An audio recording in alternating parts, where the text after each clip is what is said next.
meminta kepada semua aktivis 98 yang hari ini berada di belakang Prabowo, di belakang Anies, di belakang Ganjar, buat komitmen bersama calon presiden Anda. Supaya kalau Anda terpilih, tahun pertama tuntaskan persoalan ini. Biar Prabowo juga, kalau Prabowo yang menang, biar Prabowo juga tidak dihantui dengan ini terus. Usut tuntas ini. Kalau kita mau jadi bangsa yang besar, jadilah bangsa yang jujur.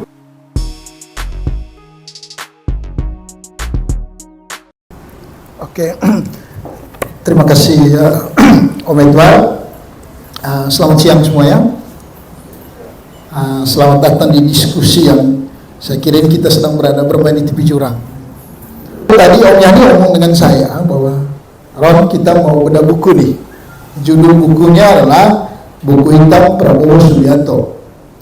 Nah, kalau Lawrence, Om Yani ngomong soal, Om Yani tadi ngobrol soal rekam jejak. Lawrence berbicara soal bagaimana melanjutkan reformasi, dan reformasi adalah titik demokrasi kita. Maka pantas ketika berbagai persoalan-persoalan yang menyelimuti reformasi itu harus dibuka ke publik. Kenapa harus dibuka ke publik? Apalagi di 2024. KPU merilis datanya bahwa wajib pilih kita ke depan itu ditentukan oleh kelompok milenial dan Gen Z. 60% lebih pemilih kita adalah kelompok milenial dan Gen Z. Siapa mereka? Milenial itu orang yang lahir tahun 80-an dan berhenti di 90-an. Dan relatif orang-orang ini di saat mereka masih muda, mereka belum mengerti politik. Itu generasi milenial, termasuk saya. Kami ini milenial. Lalu apalagi Gen Z yang baru lahir di tahun 95 ke atas, relatif tidak mengerti tentang bagaimana berdarah-darahnya perjuangan negara ini lepas dari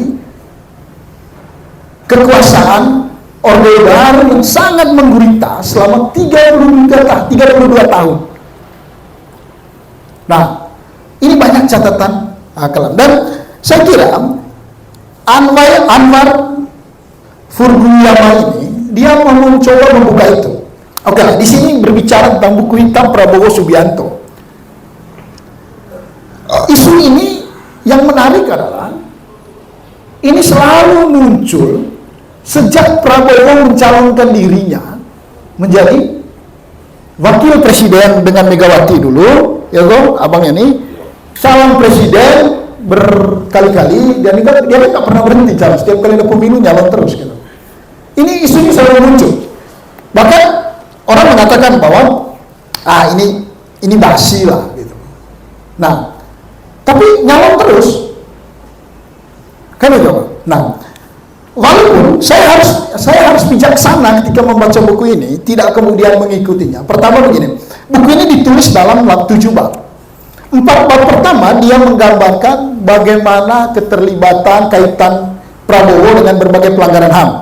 Bagaimana Prabowo dengan reformasi 98, bagaimana Prabowo dengan kasus bermain dengan isu Tionghoa, bagaimana Prabowo bicara di Timor Leste dan Papua, dia bicarakan di sana. Lalu 3 bab terakhirnya dia mengarahkan pembacaan pada bagaimana perkawinan itu terjadi antara Prabowo yang produk Orde Baru itu dengan Jokowi yang produk reformasi itu.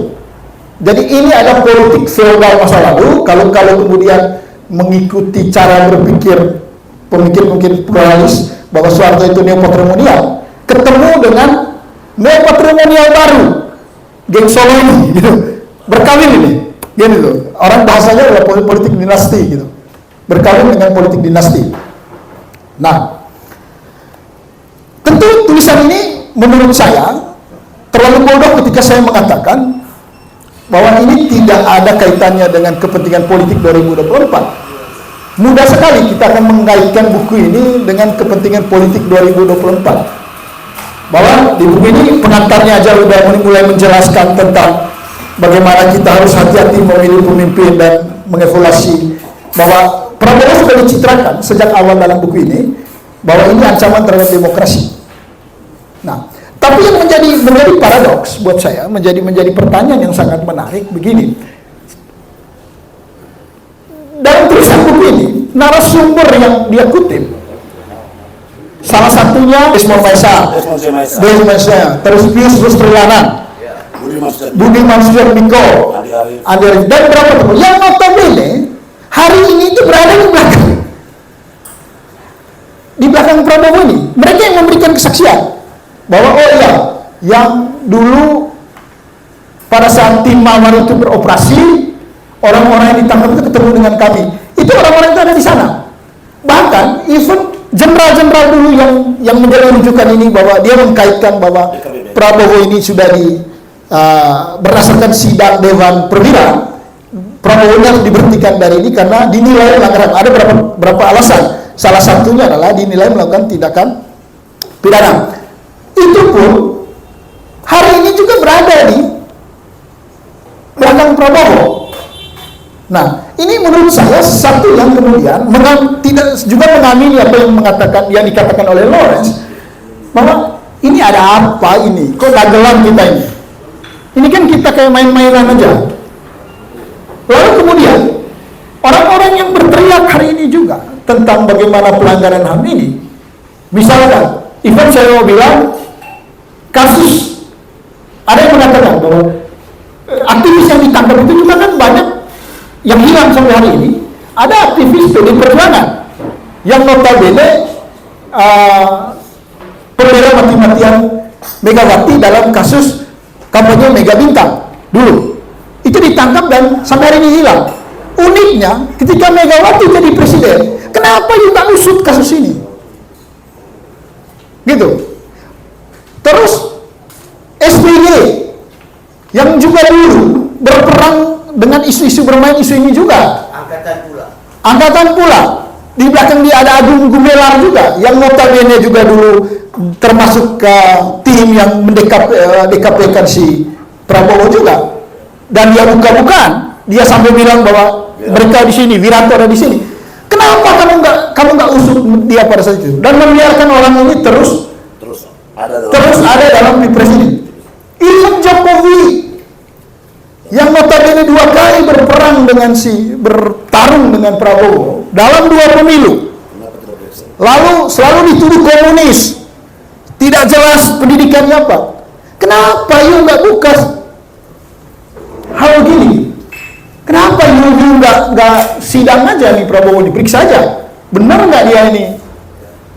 Gini, makanya menurut saya, ya jangan sampai tidak sedang mencurigai Answar Fudiyama, jangan sampai persoalan ini lebih seksi untuk diwacanakan daripada diselesaikan. Jadi kalau saya mengutip buku yang sering dibaca oleh moderator ini Pak Edward, pemikiran Foucault misalkan, Foucault mengatakan bahwa pembiasaan itu kan bagian dari hegemoni kan. Jangan sampai ini pembiasaan aja diwacanakan terus supaya kita menganggap bahwa ini kasus biasa, bukan kasus luar biasa, sehingga lebih banyak diwacanakan daripada diselesaikan. Nah, lantas apa yang mau saya katakan sebenarnya? Sebentar lagi pemilu 2024. Generasi milenial dan generasi Z harus paham tentang persoalan ini, bahwa ada persoalan hak asasi manusia yang belum terselesaikan. Dan ini saya juga dari tempat ini, dari Labuan Bajo ini, saya meminta kepada semua aktivis 98 yang hari ini berada di belakang Prabowo, di belakang Anies, di belakang Ganjar, termasuk Ganjar sendiri. Oke, buat komitmen, termasuk Prabowo sendiri, buat komitmen bersama calon presiden Anda, supaya kalau Anda terpilih, oke, setahun pertama tuntaskan persoalan ini. Biar Prabowo juga, kalau Prabowo yang menang, biar Prabowo juga tidak dihantui dengan ini terus. Kan ini?